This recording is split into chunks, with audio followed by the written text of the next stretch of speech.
Assalamualaikum warahmatullahi wabarakatuh. Halo semuanya, perkenalkan nama saya Salvira Angelita dengan NPM 2451174. Dan ini adalah video pembelajaran tugas UAS Hukum Perdata yang diampu oleh Ibu Nadia Carolina Wele SHMH.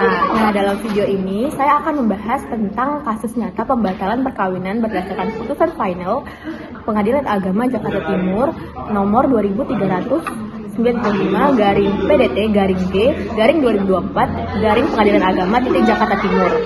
Nah, di sini saya akan menganalisis kasus ini dengan pendekatan isu, rules, analisis, dan conclusion.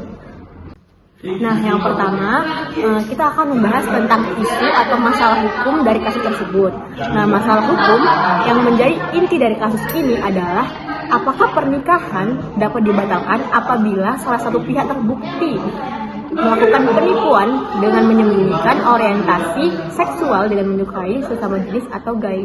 Lalu yang kedua, kita masuk pada pembahasan rules atau aturan hukum yang berlaku. Nah, aturan hukum yang relevan dalam kasus ini adalah yang pertama itu ada pasal 27 Undang-Undang Nomor 1 Tahun 1974 tentang perkawinan yang berbunyi seseorang suami atau istri dapat mengajukan pembatalan perkawinan apabila pada waktu berlangsungnya perkawinan terjadi penipuan atau salah sangka mengenai diri suami atau istri. Lalu yang kedua itu ada pasal 72 ayat 2 Komplikasi Hukum Islam atau KHI yang berbunyi seorang suami istri dapat mengajukan permohonan perkawinan apabila pada waktu berlangsungnya perkawinan terjadi penipuan atau salah sangka mengenai diri suami dan istri. Nah, selanjutnya kita akan membahas tentang analisis fakta dan hukum pada kasus ini. Mari kita lihat fakta-fakta yang terbukti dalam persidangan.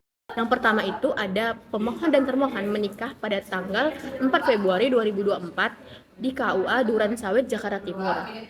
Lalu yang kedua, setelah menikah, mereka itu tidak pernah bercampur suami istri atau kobra dan dukul. Nah, yang ketiga itu, pemohon mengetahui melalui aplikasi Hornet bahwa termohon adalah gay. Nah, yang keempat, termohon mengakui bahwa dirinya menyukai sesama jenis. Dan faktanya ini sudah diketahui oleh keluarganya sebelum pernikahan. Nah, lalu yang kelima itu, keluarga termohon juga tidak memberi tahu pemohon atau orang tua pemohon tentang kondisi ini. Nah, dari fakta tersebut, majelis hakim menyatakan bahwa yang telah terjadi penipuan atau kebohongan yang mempengaruhi sahnya perkawinan dengan merujuk pada pasal 27 UU Perkawinan dan pasal 72 KHI.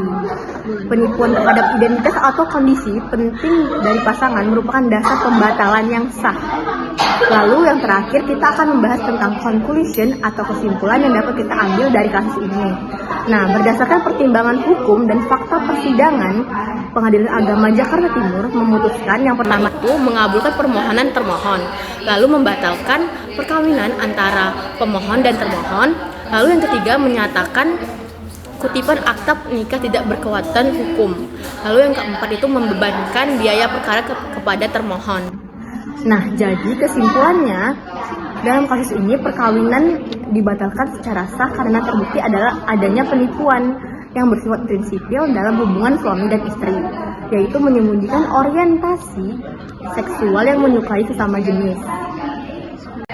Demikian hasil analisis saya mengenai putusan pembatalan perkawinan dalam perkara nomor 2395/PDT/G/2024 Pengadilan Agama Jakarta Timur. Semoga video ini dapat memberikan pemahaman yang jelas mengenai penerapan hukum perdata dalam konteks pembatalan perkawinan. Terima kasih sudah menonton. Saya Salvira Angelita. Sampai jumpa di video berikutnya. Wassalamualaikum warahmatullahi wabarakatuh. Bye.